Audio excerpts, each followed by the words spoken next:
couple of armchair GMs who have yet to be wrong with any of their Timberwolves takes. Right. It's Flagrant Howls with Phil Mackey and Kyle Theige. And my friend, we have a little bit of reckless speculation on this Monday. And we'll get into like last night's game. You know, the Wolves finally beat the brakes off a team that they were supposed to, which wasn't a guarantee. But 3 days until the trade deadline. How are you feeling here? I'm so excited because this is one of the more fun weeks of the NBA, the trade deadline. The draft week, free agency. It's always a little more eye-opening to see everyone and their teenage cousin who has sources this week. So you got a lot of news you're trying to parse through. But yeah. I mean, yeah, that like the Kyrie Irving thing, for example, that kind of happened yesterday. Just one day a player demands a trade, and 48 hours later he's traded to a contender or whatever, and then it just all cycles from there. And it's so much fun because the news is, some people like the transactions and the drama more than the actual games. So this is your week if you like that type of stuff. Yeah. Did you give any thought at all, like when you saw Kyrie Irving is demanding a trade and it's likely going to happen the next week, did you at all in your head think, okay, so D'Lo, you could send D'Lo and Nas, and maybe like did you have Kyrie to the Timberwolves enter your brain at all during that 48-hour stretch? Zero. And not because I think he's lost a step. I mean, when he's plays, he's fantastic. And not even because of specific situations or things he's gotten in trouble for or been in the news for. I just don't want that around Anthony Edwards. I don't think, I mean, he's so flaky. Like, forget about Earth is flat conspiracy guy, like some of the politically driven stuff.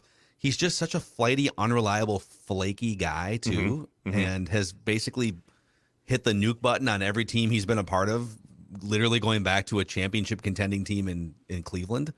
That's where I was kind of at with you. He went, I mean, Luka Doncic is awesome, and that's going to be a really interesting offensive fit. Defensively is going to be also very interesting. He went to a worse team. And like that's what I mean by I don't want that around Ant, is he left a top 4 seeded Nets team with a historic Kevin Durant year. I know he's hurt right now, but like that team could make some noise if KD and Kyrie were healthy enough. And he just, I don't know, man. Again, the flat earth stuff, all the things with the video and all these other things, like I'm not even focused on that. I'm just, he quit. He quit on his, you know what I mean? He kind of quit on the Celtics. He quit on the Cavs, and like he's still a really good player. It's just that's not what the Wolves aren't trying to get into that business. And again, D'Lo, for maybe his offensive or his on the court warts, a couple like turnovers, a little defense, like he shows up, he plays, he gives you numbers, he's a good teammate. So no, I didn't even think about it. But good luck to Dallas. Good luck to Dallas. I think Sunday, February 5th, might be the first day that we put a pin in the eventual Luka Doncic trade demands down the road, but that might be a year or two from now. Yeah, I actually don't hate it for Dallas because they are kind of in desperation mode, just looking to put a second superstar next to Luka and capitalize on this before he maybe gets, his eyes set on greener pasture somewhere. So I get it for Dallas. I guess I get it for the Nets too, just kind of wanting to be done. And if this, they're probably thinking, all right, if this means that KD eventually is going to want out too, then whatever, we'll just finally hit the reset button on this thing. But the latest report, you bring up D'Lo here. So this is from SI.com. Actually, it's our guy, Joe Nelson from Bring Me the News, part of the Fan Nation wing of SI.com. And he is aggregating a clip from Marc Stein's NBA Insider podcast, This League Uncut podcast. I'm just going to read you this. You let me know what you think. The rumor mill hasn't been very hot, but that might be changing with a nugget from Marc Stein and his fellow insider on his podcast, Chris Haynes. From what I'm told, the Clippers have been looking hard at D'Angelo Russell, said Stein. I think they have interest in Naz Reid as well, but all the signals from Minnesota have been that Naz Reid is not going to get moved. And then Joe Nelson goes on to speculate on some of the other players that could make sense as part of this trade. So based on the reported offer of so he's doing some deducing here because the Clippers were in the mix potentially for Kyrie. And so that collection of players included Luke Kennard, Terrence Mann, a future first-round pick, and some first-round pick swaps. So he's deducing correctly that Terrence Mann might be available. Luke Kennard, who he's been kind of hurt, but he's also like fallen out of their rotation a little bit, but he still shoots like 45% from downtown. So is there something to be done here involving the expiring contract of D'Lo and the Clip? Here's the thing with the Clippers. Let me paint this, and then I'll shut up and you can give me your thoughts. So the Clippers are the second most expensive team in the NBA, and they're only like 3 games above 500. They're just not getting the return on the roster. And most of their contracts are locked in at least through next season. So like right now, the Clippers are $40 million over the luxury tax line. And they're not really a championship contender right now. So if your ownership front office right now, Steve Ballmer and the front office, are you saying, okay, if you could make a move that clears out money next year, because right now they're like $30 million over next year's luxury tax before any offseason moves are made. So could you take on an expiring D'Angelo Russell contract, kick back some contracts that go through next year, and so they would get immediate relief from the luxury tax, at least to some extent? So to me, I could see an angle for the Clippers being, how do we get better, and how do we give ourselves some luxury tax relief over the next couple seasons? But what do you make of this? D'Lo, Kennard, Terrence Mann, there's other pieces that the Clippers could potentially trade as well. How does this hit you?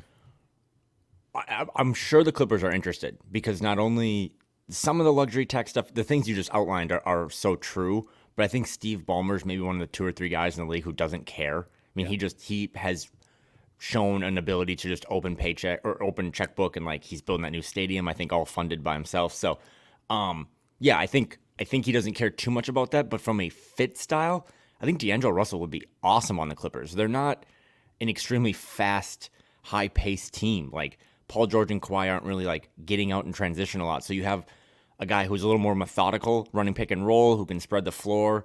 They've kind of abandoned the Reggie Jackson experiment. They kicked the tires on John Wall. That's gone okay. They need a playmaking point guard, so he would fit well for them. I think this is more about the Clippers being like, hey, what would you want for Russell? More than the Wolves kind of dangling him out there. This is just, week 3, week 4 of saying the same thing, but I have no idea what Tim Connolly does with D'Angelo Russell, because I don't know how you trade him this week. And that kicks the can down the road, but like Kendrick Perkins said last week, this might be the best backcourt in the NBA in 2023. You continue to win games. I think I saw over the last 10 games, the Timberwolves have the number 1 defensive rating in the league. They're 7-3 over that time. Like, I just, I understand that if you're sitting in those meetings at Mayo Clinic Square and you're like, we're not going to re-sign D'Angelo Russell, he's not going to start for us next season, that you have to have these talks. But in the same vein, you're 1 game out of the 4 seed. You're 2 games out of the 3 seed. And D'Angelo Russell's played a big part in that. So I know I sound like I'm repeating some takes here, but it's such a difficult situation. You mentioned Naz Reid. Naz Reid's the same thing. Like, I don't think they'll move Naz, because I think they will try really hard to re-sign him and just figure out rotations and depth charts later on. But I think, once the Kyrie Irving thing dropped too, like that's a big domino. The Clippers need a point guard. The Lakers want a point guard. Like all these teams still need guards. The Nets might want a point guard. So D'Angelo Russell's name is going to be hot over these next couple days, but I think things are going too well right now. If the Wolves are 7-3 over their last 10, if they're 3-7 and in 12th, I think they would just pull the trigger. But they got a good basketball team right now, and it's kind of gelling. And I mean, they're already the winners of the trade deadline by acquiring Jordan McLaughlin, and that adds a wrinkle to all of this too. I know the Nuggets game you can't really take anything away from, but I think they were in the first half they were plus 16 with Jordan McLaughlin in 6 minutes. 6 minutes, yeah. And now again you have that domino to throw in. Like, well, if we do move D'Lo, we do have this other guy. So it's going to be the Wolves are going to be in every rumor for the next 72 hours because they have a guy who's on an expiring that can help teams now and, like you said, help their financial situation as well. So if they were to explore something like this, and again, we're just kind of speculating on the pieces that have been reportedly available on the Clippers side versus the the value of the player that they would be getting here. So I don't know. There's a salary match aspect to this, and then there's sort of a talent match aspect to this. If you were telling me straight up, like, could you trade 2 or 3 months of D'Angelo Russell for 2 years, or I guess a year and a half guarantee? No, Mann and Kennard are both signed, I believe, for 2 additional years Yep. beyond this year. So you'd be getting like 4 total years of team control of those guys beyond this playoff stretch. And I could plug Mann in as just another versatile. That dude could play any number of like 3 or 4 different positions for you. He's just a versatile wing player that can play defense and shoot some threes. Luke Kennard can help you on those nights where your offense can't knock down a 3-pointer. Boom, just like put that dude out on the wing or the corner. Anthony Edwards, point ant, brings 2 or 3 defenders in. Boom, Luke Kennard gets a bunch of wide open catch and shoots. Like, I'm interested in that. I understand the things you're saying about D'Lo and the way that he's been playing the last couple months. But the wrench that you throw into this is to make this work from a money standpoint. Mann and Kennard combine for $16.5 million in salary this year. Mm-hmm. D'Lo is $31 million, and both these teams are over the cap. So you have to find a way to match salaries. Yeah. And so you start looking up and down the rest of these rosters. Okay, so the Clippers would have to kick back something else. And maybe the Clippers have a bunch of these guys like Robert Covington, $12 million a year, also under contract next year. They got Marcus Morris making like $15 million, also under contract next year. Nick Batum is in that $12 million range. They have a bunch of these dudes who are making like, $11, $12, $14 million that could help you close this financial gap. But do you want to take on 3 contracts that are guaranteed through next season, only giving up 1 contract back? Like, how does that affect your rotation? Are you okay with having that many guys under contract next year that a couple of them might be old?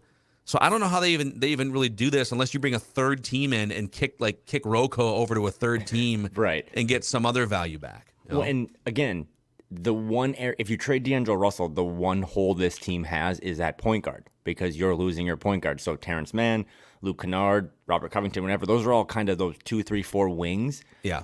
But if you believe Karl-Anthony Towns is coming back, which I have every right to believe that I think he is, and you think that those 2 are going to start, him and Rudy, which they will, and then say, well, Kyle Anderson's awesome, so like he probably has to start or play a lot.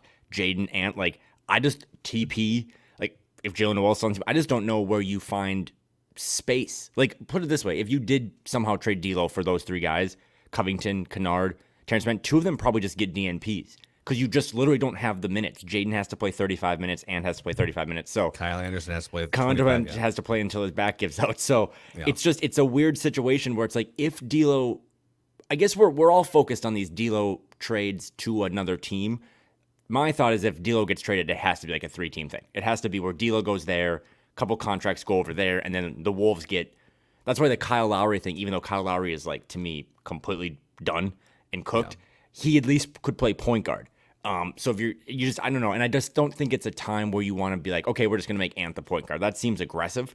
Would be nice to have some real actual kind of ball handlers next to him as well. And Jordan McLaughlin's not ready for that yet. I mean, I know he wants to ramp up, but he's on a minutes restriction tomorrow in Denver. Yeah. So if you don't have a point guard, that's kind of a big deal. So it's tough. Yeah. Well, speaking of Denver, let's throw this one out too. So let's just clear the reckless speculation bag. Okay. Reckless speculation. So Bones Hyland is now Bones Hyland. On nights where 4 of the 5 starters are sitting out for load management, Bones Hyland is catching DNP CDs. That's crazy. That was so crazy. And, I know Doogie has reported this, our mutual friend and score contributor, that Tim Connolly loves himself some Bones Hyland. He's been kind of the hidden gem, electric player that has risen up from where he started 2 years ago. But the red flags going off right now for me, he basically just has nuked the bridge with this team in 2 years. And you got Jamal Murray tweeting cryptic things about how you got to know your role or whatever. Yep. I don't know. Like Bones Hyland as a talent is fascinating. Bones Hyland as a personality accepting a role on a team is a big, giant question mark right now. But there have been some rumblings of, listen, if you feel like you have to trade a Naz Reid, would there be a Naz Reid Bones Hyland swap in play? And maybe there's some other pieces involved too. But Bones Hyland connected to the Timberwolves the last few weeks. What are your thoughts on that? I'm always excited. I think if you and I were running a team, I guess a record would matter. But like I would try to trade for Bones Hyland. He is really good. He is like contract controlled for the next couple of years, not making a lot of money, and I think he's 22. So a good team should go get him. I don't think Denver really wants to trade him, but they've come to this mutual agreement where we need to address some holes on our roster because we think we can win the title, and you don't want to fill one of those holes, unfortunately. I mean, like, even last night when the Nuggets had no one playing, they just played, like, Bruce Brown at point guard, and he was awesome. So, yeah, I mean, I don't know. Like, the only thing the Wolves could really do, I'm biased and probably a homer here, but, like, I wouldn't trade Naz Reid straight up for Bones Hyland in a million years. Like, you would have to give me, not only, I think the contracts would work, but you'd have to give me other stuff. Naz Reid is, in my mind, like a starting center. He would back up Jokic. But to Denver's point, they would say, well, wait a second, Naz Reid's a rent-a-player for us. Yep, exactly. Yeah. A rent-a-player who could help them maybe win a championship, but he's an unrestricted free agent, right? Yeah. I agree with you. If the contracts were equal, give me Naz Reid right now over Bones Hyland. I think Bones Hyland might have the higher ceiling if you were to, but what's the percent chance he hits it? And he's under team control for 2 more seasons after this at $2.3 and $4 million.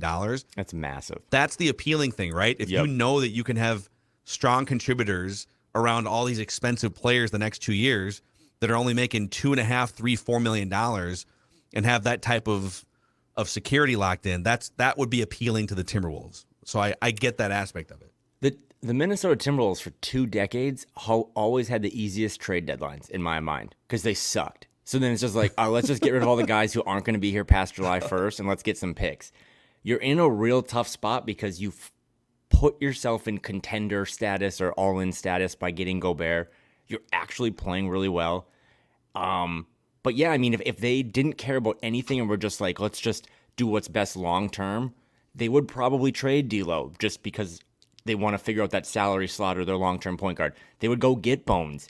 They would do these things. But like, yeah, how does Bones Hyland fit on this roster over the next 2 months? If you got him this summer, I'd be amped because I think he's a good, again, you add him to your core of Ant and Jaden and maybe Naz Reid still and Bones. Like, that's a really nice core. Plus you have these veterans trying to win now, but it's a tough scenario. I don't think Naz Reid gets traded because I really do think more and more that they will come to an agreement, even if it is like, I don't know if you saw this, but he was like maybe asking for like north of 10. So let's say 4 for 40. I still think you pay that and just figure it out later. Like if you sign him to that deal, you don't pay the luxury tax that day. You get time to like get under the tax again. But I just don't think I would do it. So maybe if they would do Jalen Noel, who would accept a role. I mean, Jalen plays a little point guard too. Like maybe if it was Jalen Noel in 2 seconds for Bones Hyland, because now you get Bones for 2 years and Jalen's a free agent. I would do that. But outside of that, I don't really know what else you could offer or I would offer. Oh, inject this right into my vein. It's so fascinating. What if Brooklyn called you and said D'Angelo Russell for Ben Simmons? Oh my God. They are polar opposite players, right? Because if you were just looking for another lockdown defensive presence, but someone that would never take a shot ever in the fourth quarter, nor do you want him to, what do you need more of? I almost feel like the Wolves need that because Ant can't carry it every night offensively. But when Cat comes back, oh man, I wouldn't do it. I think Ben Simmons a year or two ago, I think I would have been much more in on than this current sort of, I don't know, shell of himself version of Ben Simmons. Well, you can't play Ben Simmons and Kyle Anderson together. And at least Kyle Anderson is kind of Ben Simmons in a way, but he plays. And again, we're at a weird level. I've already ranted on it, but we're at a weird time in the NBA where like you have to also factor in who is going to put their shoes on every other night. And Ben Simmons doesn't seem like a guy who wants to do that. So I just thought I'd kind of tease you with that one. But yeah, I mean they're in a weird spot. Nas, I don't, we've talked about trading a big time player like. If you gave up on the Rudy Gobert thing or you traded Carl, I think all that stuff always happens in the summer. Started to hear more of that from like Bobby Marks at ESPN or Zach Lowe saying big trades now will probably happen in the summer because that's when teams are more willing to do big packages and these picks and stuff. So I don't think there's anything big, but the D'Angelo Russell thing, man, I think about it. This is embarrassing. I think about it way too much because he has given them everything they need right now. But long term, you can't really afford to just lose him in that salary slot. So they're, again, for the 9th time, they're going to be tied to everyone over these next couple days.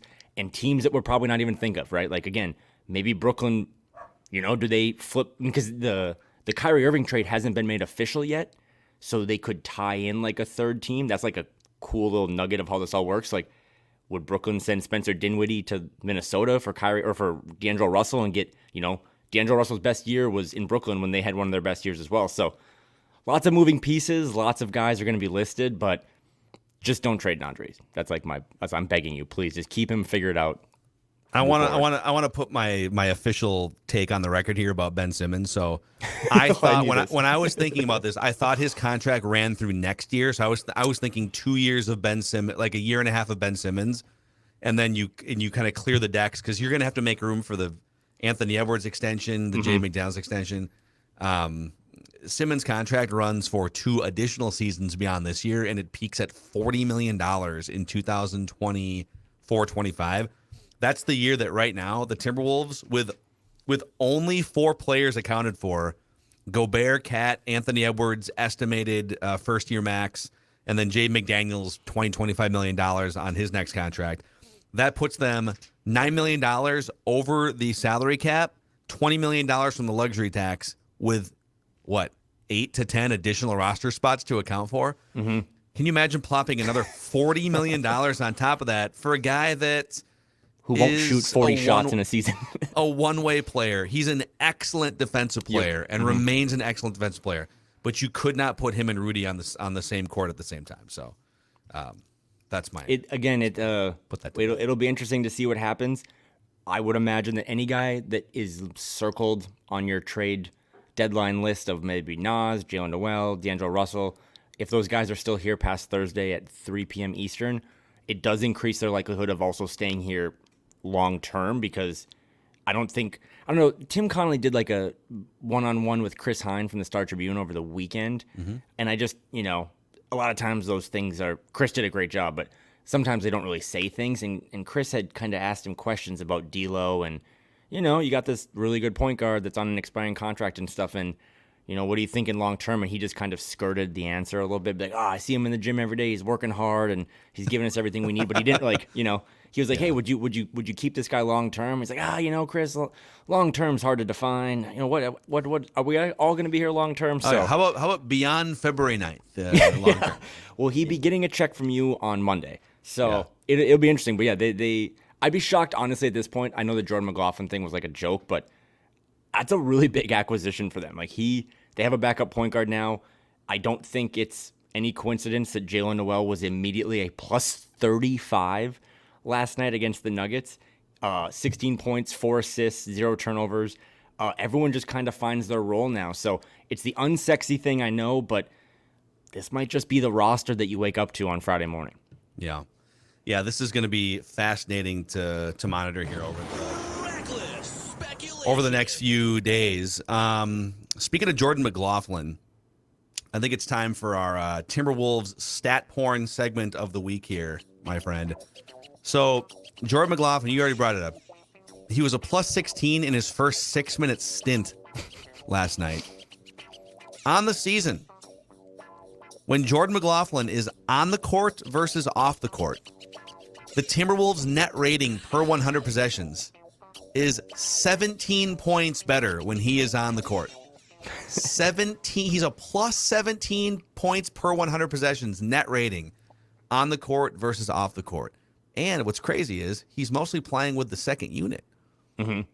Now he's also playing against second units more often just because of the nature of his role. But have you ever seen a Timberwolves player or any player in the NBA really, for that matter, that on a nightly basis you can look at their box score and it's like, he played like 19 minutes. He scored 2 points and dished out 3 assists, and he can't shoot, so he really doesn't. And he was a plus 17. That was like every night. That's a good way to put it, because you look at his box score, and anyone listening to this that didn't watch the game or isn't a Timberwolves fan has got to think we're crazier than ever, or the dumbest people ever, because he had 2 points, 3 assists, and 1 turnover. That's it. He took 2 shots, made one of them, missed a 3, didn't get to the foul line. But Jalen Noel's plus 35 playing a lot of his minutes with him. Taurean Prince is a plus 23 playing a lot of his minutes with him. He just kind of organizes and keeps everyone structured to do what they do better and best. And it's a fascinating thing. Again, they kind of debuted him in a game that was one of the worst basketball games ever. I mean, the Nuggets clearly made a message to the league, like, we're not even sending our guys to Minnesota. They just kept them in Denver. But this week when they play like the Nuggets and the Jazz and a couple other and the Grizzlies, Jordan McLaughlin's role is just going to continue to develop and grow. And they're getting him at the perfect time. The perfect time as they kind of head on the road for this road heavy schedule. But just incredible stuff. I don't really know what it is. He really defies, I don't know, not even analytics, because the analytics love him, but he just defies box score and eye test. He's not that big. He's not that fast. He's not that, strong. And he just makes everyone around him better. And I love that stuff. Yeah. What do you think? So, what's his max speed, if you will? Like, can you drive that car 120 miles an hour, or is that car performing well because you're only driving at 55 miles an hour in the right lane? Does my question make sense? Like at what point does Jordan McLaughlin provide, is there diminishing value on the return? Because right now he's playing, maybe 15, 20 minutes. If he comes back at full strength and the calf feels good and he's the second point guard, like some nights he might play 25 minutes, but mostly it's less. If you were to give him 35 minutes a night for a consistent run, would you start to see some major erosion there, do you think? That's another question that has to be discussed this week, is because he said it last night. He's like, my plan is to be off this minutes restriction before the All-Star break. And the All-Star break, I think, starts next Friday. But yeah, to answer that, but to kind of lump in Kyle Anderson, the question would be, if you move D'Angelo Russell prior to Thursday, is can we get 48-ish minutes of point guard from Kyle Anderson, Jordan McLaughlin, and then, Ant unofficially. Yeah. So, if Carl does come back in a couple weeks, would you just run a lineup of, Kyle Anderson, Ant, Jaden, Carl, and Rudy? Have no official point guard, and then, maybe sub Kyle out first and bring Jordan McLaughlin in, and then kind of sprinkle in all the second kind of tier guys or whatever. That's something they have to figure out. I don't know if Jordan McLaughlin can be your 35-minute a night starting point guard in any season. Could he do it for a week? Sure. But again, we're learning this more and more, especially when you watch bench units come in across even the Nuggets last night playing their second-tier guys. Second-tier guys usually look better against second-tier guys, or sprinkled in against first-tier guys. I just don't know if Jordan McLaughlin can give you 75 games of 35 minutes a night, because he isn't that. He's not that big. He's not that fast. That stuff matters in terms of durability as well. So it's great to have him back. He is. I think he had a standing ovation last night. Yeah, if I said this on Mackey and Judd today, I'm so proud of Timberwolves fans. So good. That shows the high IQ of Timberwolves fans. That Jordan 100%. McLaughlin, even though he only scores 3 points and can't shoot, that he's appreciated as that if was so he cool. is this important piece, and he is an important piece, but he is appreciated on the level he's supposed to be. That was, and I think that was very touching. He was all over Twitter saying how much he loves being in Minnesota. But that was truly again, we're hanging banners for anything with this franchise. I would have hung a banner that said the fans gave Jordan McLaughlin a standing ovation, because that was really cool, and he came in and delivered right away. Real quick, before we get into how Jordan McLaughlin slices and dices opposing defenses on a regular basis, let's talk about our friends here at Vivrant. Okay, I've been telling you about this for a few weeks now. It's an incredible service, a new service, online knife sharpening, that my wife and I discovered a few weeks back. It's a Minnesota-based company. They actually have a store in Wayzata where you can go in, you can talk to Joseph, the owner, and it's not just about knife sharpening there. It's about skills classes. They have Japanese knives, but this is a game changer for those of you like us that are just looking to be better in the kitchen, just spend more time in the kitchen, less time ordering on the food apps, maybe go out to eat 2 extra times fewer so that you can be healthier and just be better adults, if you will. So we mailed our knives in with the mailman safe packaging that Vivrant provided. This was all done within a few days. You mail your knives in, they send you replacement knives, and then they sharpen those knives professionally. This is a service that we didn't know we needed, and now it's going to be a regular thing for us so that we can have a heightened experience in the kitchen. All of you have knives out there. Did you know you could just get them sharpened professionally and heighten your experience in the kitchen? Check them out at Vivrant.com, Vivront.com, Vivrant.com. The next 50 of you Flagrant Howls listeners to order with the promo code SCORE, SKOR, receive your 5th knife sharpened for free.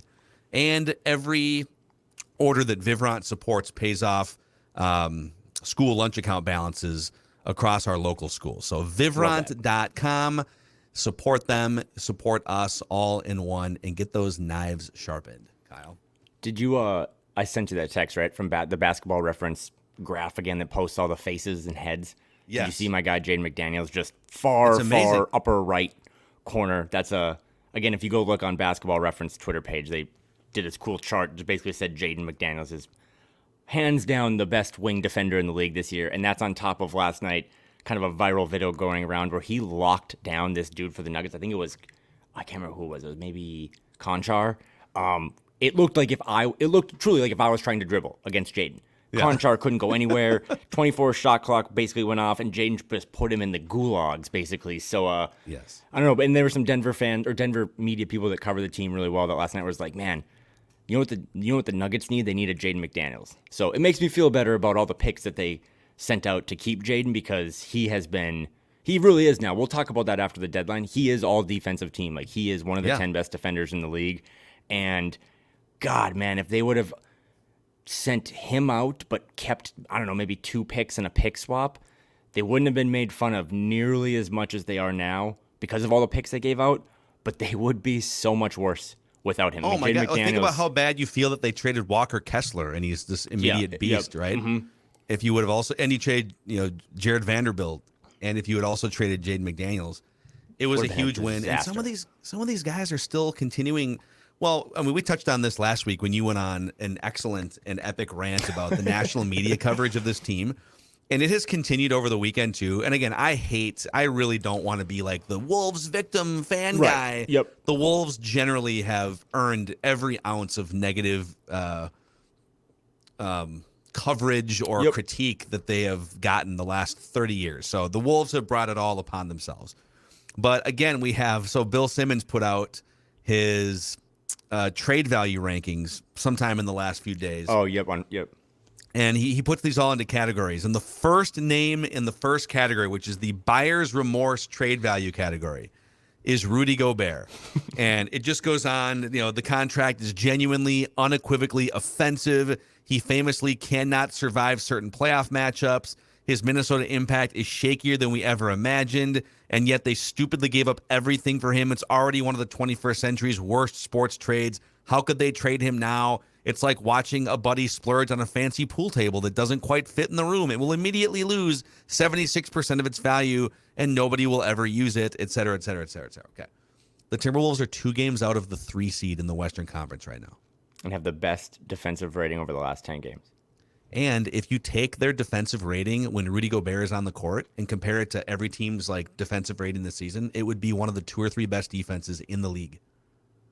So how can we sit here and continue to say this? And they held on to Jaden McDaniels. Okay, they give up picks. I'm not saying that they fleeced the Jazz by any means. They may have lost the value of the trade. Mm-hmm. But doesn't this deserve to play itself out for at least, I don't know, a full season before we start to come in here with the book is closed on how dumb this trade was takes? That's what keeps bothering me about this. It's like some of these national talking heads who cover the NBA, it's like they wrote the Wolves story on December 31st, and there's nothing else to be talked about, even though they've been one of the 2 or 3 best teams in the league since December 31st. It's the iPhone software analogy. It's the fact that everyone is still using the December 2022 playbook or textbook or that software, iOS 16. It's like, dude, we're on iOS 18 now. Update your phone. The Wolves are actually figuring this all out. I think we haven't done the standings update yet, but I think the Wolves, there are 17 teams, I believe, that have a worse record than the Wolves. What does that mean right now? Nothing. But what it does mean is that 17 teams, that means the Wolves, that pick they're giving up this year, again, a multi-year experiment, a multi-year plan with this Gobert thing. But this pick that they're probably going to give up this summer is going to be meh. It's going to be 20, right? Or 19. Yes, you have Jaden McDaniels was 28th. I understand that. Leandro Bolmero was also selected ahead of him, and he doesn't play at all, and he'll go overseas when his contract is done. So I don't know. I have cooled down. I went for some walks. I started drinking again, which I don't know, made me feel better. Ironically, kind of helps, yeah. But yeah, just the way they're covered, and then to do that trade value thing in the first name, he kicked it off, like you said. Rudy Gobert, terrible, bad trade, bad contract. Not even like a Jaden McDaniels in the honorable mention thing. And the way that trade value thing is figured out is like contracts matter, age matters, and it's like everything you see now is you basically have one of the 10 best defenders in the league on your roster. Yeah. And he's not even one of the 70. I get, because what that was saying is like you would trade Rudy Gobert for Jaden straight up. It's like, no, you know what I mean? Like the guys that are listed on that, like Bill Simmons is saying he wouldn't trade those guys straight up for Jaden. It's like, are you kidding me? Some of the guys on those lists were old and bloated contracts. So I've made my peace, but thanks for bringing it up. Yeah. Well, it's I thought about it more over the weekend, and then there was that graphic that the ESPN ABC broadcast put out of star players and missed games, right? And it was like these 9 star players who've missed 25, 30, 40, and hell, I've been as critical of Karl Anthony Towns as anyone, but he went from being an all NBA player to just like not even making, and it's some producer put together a graphic and people are all worked up, but that's how just not top of mind this franchise is. But last year during the playoffs, I felt like the whole year people were just like not talking about the Timberwolves, sleeping on the Timberwolves. Locally, we're sitting here saying, I think they're going to beat Memphis in the first round. Mm-hmm. They should have beat Memphis in the first round if they didn't blow a 26-point lead. But people discovered Anthony Edwards for the first time since draft night in the playoffs last year. I remember when Stephen A. came on First Take the morning after one of those big wins against Memphis, and he was like, ho, ho, ho, I have discovered. Have you guys seen this Anthony Edwards guy? This guy can play, right? And I feel like if they can get deep into a first-round playoff series or win one, Jaden McDaniels is going to be that guy for national media. That like not even the Russillos and the Bill Simmons who follow this thing on a regular basis pay attention to him. But if they win a first-round playoff series against the Kings or something, it'll be in large part because of his defensive clamps. And people are going to be like, well, have you seen this lanky fellow with the Timberwolves? He's just in there playing lockdown perimeter defense, grabbing rebounds, hitting corner threes. You got to check out this Jaden McDaniels guy. Stephen A. Smith sounded like he was Christopher Columbus. Like, I discovered this new land. It's like, dude, there's people already living here, my guy. Yeah, so that was the Ant thing. But no, I'm with you. And like, I tweeted out that graphic as well, and some people were like, well, Carl's not a star or whatever. I was like, whatever you want to say, he's an all-NBA guy that missed games, and I think he's, won more playoff games or been in more playoff series than like Zion, and Zion's great, and Zion might be the future. But again, to my original point of all this stuff is that Zion doesn't play basketball. Yeah. He's had a bunch of injuries. He'll probably figure it out and have a great career, but like that's why Ant's so great. Still hasn't missed a game, suits up every night. Carl, for the most part, up until this was being his first major injury, he had some other stuff too, but I also think during the Rosas time they were tanking a little bit and kind of keeping him down. But one thing after another. The Friday trade deadline stuff, the Russillo pod last week, the graphic, just all encompassing. But as my dad told me, like, you're 7-3, you got to win games. It's if the biggest issue you have is that your best player eats hot Cheetos, that's far better than your best player, I guess, using red dot scopes on team officials. Oh my God, how about that? Dude? I will take Anthony Edwards, I will take Karl Anthony Towns, and I will move forward with this fun, feisty, somewhat young, competitive team. You did allude to the Western Conference playoff picture update. And right now, the Timberwolves still caught in just a washing machine of teams from the 3 seed all the way down to the 13 seed. So there are 5 games separating the 3 seed Kings from the 13 seed Lakers right now. Mm-hmm. And the Wolves are pretty much smack dab in the middle, tied for the 6 seed with the Mavericks. So Kings, 7 games back of the Nuggets. In the 3 seed, Clippers a game back of the Kings. The Suns are a game and a half back of the Kings. And then the Mavericks and the Timberwolves are tied a half game ahead of the Warriors and the Pelicans, and a full game up on the Jazz, Blazers, Thunders, Lakers. Thunder, Lakers coming in behind there. So they are on a night-to-night basis. You could be the 4 seed and then down to the 9 seed. And the upcoming stretch of games, you already alluded to this too. It's a road trip, 4-game road trip at Denver, and you're going to get the actual Denver team in this game tomorrow night. And then a back-to-back going to Utah. So, like, if you're not careful, you could slip up here pretty easily. You got at Denver, at Utah, at Memphis, at Dallas with Kyrie here. Can you go 2-2 and just kind of keep this thing going? Stay a couple games over 500 here. That's kind of my. If they can go 2-2 over this stretch, come home against Washington, Charlotte, and take the games you're supposed to, I would sign up for that right now. And when you look at the standings, the Mavs are technically tied with the Wolves. Just acquired Kyrie Irving. Let's see. I think it could be fun on the court, but I think they could also have some defensive issues. Golden State Warriors was just announced over the weekend that Steph's out a minimum probably of 4 weeks. Yeah. That's not nothing. The Utah Jazz might be sellers after kind of the fun start they've had. They might be like, you know what, we really want to throw ourselves back into the lottery. So, again, you're right. You might just be at a point where you just need to tread water the rest of the entire season because people around you in the pool might not tread as well as you, as dumb as that sounds. Golden State, even the Pelicans, the Jazz. We'll see what happens with Dallas. The Suns, I mean, we didn't even mention this. The Suns apparently, reportedly, offered Chris Paul for Kyrie Irving, so they might have some internal drama to deal with. But again, I will say this every week while we do this podcast this season. They are one Pistons win away from being the 4 seed. That just seems like the new trend. But then you get a night like last night against the Nuggets, where the Nuggets just said, "We're going to give you the game," and the Wolves did what actually a good team should do. They were never really down or up by less than 10, won by 30. Ant got to rest.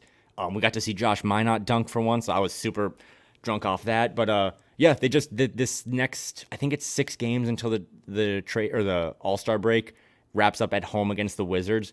You just need to try to go 500 throughout that, steal a win if you can. I mean, you match up well against the Nuggets too, right? Like, there's no reason you can't go into Denver and beat them. We'll see who Utah even has on Wednesday, but I love doing the standing stuff because without Anthony Edwards playing all 56 games, I don't really know where this team is right now. They would not be in the 7 seed. So He's been great. D'Lo's been great. Rudy has come on and been awesome, despite what the national talking heads think. So just got to keep one win at a time. We haven't even mentioned yet. We should probably close with this unless you got something else. The fight. Oh, that's right. That should have been first on our agenda. That's on me. I was kind of lazy with work today. But Austin Rivers, mixing it up. Good way to promote your podcast. One of us should fight someone. That'd be great. We should. Can we go? There's someone with some other podcaster out there. Go punch a player. So I think I saw one of the players on. Someone had tweeted like, "Well, I'd love to know what Mo Bamba said to Austin Rivers to spark that kind of like to walk over to the bench like that." Mm-hmm. And apparently, and again, this is all just like me reading stuff 3 glasses of wine deep on Saturday night on social media. And apparently, Mo Bamba said something like, this ain't high school anymore. I'm going to go ahead and guess. So one of his teammates on the bench said, that's all he said. I'm going to go ahead and guess that Austin Rivers in his 10 years in the NBA has heard worse insults and not walked over and like tried to fight the entire bench. So maybe it'll remain a mystery what he actually said to him, but I'm going to guess it was a little stronger than what his teammates were trying to portray. I was that was the first night I started drinking wine again, and I would have legally not been allowed to do a live podcast after that because I was pretty worked up. Because not only did they lose that game against a Magic team that we had kind of predicted, like this Magic team is feisty, but to get more guys ejected than the other team was just another like salt in the wound of lack of respect. But I'd never seen. I mean, I don't know if I'm aging. I've never seen a guy just come off the bench and just sucker punch or just throw a punch at a guy. That was crazy. It was cool to see guys. I mean, Anthony Edwards picked up Cole Anthony like he was a Beanie Baby and just kind of pulled him off the pile. Rudy got in there. TP loves to mix it up. Jaden was in. I was scared Jaden McDaniels was going to kill someone. But yeah, we needed to bring that up at least because that was a WTF moment of like what. I mean, Grady.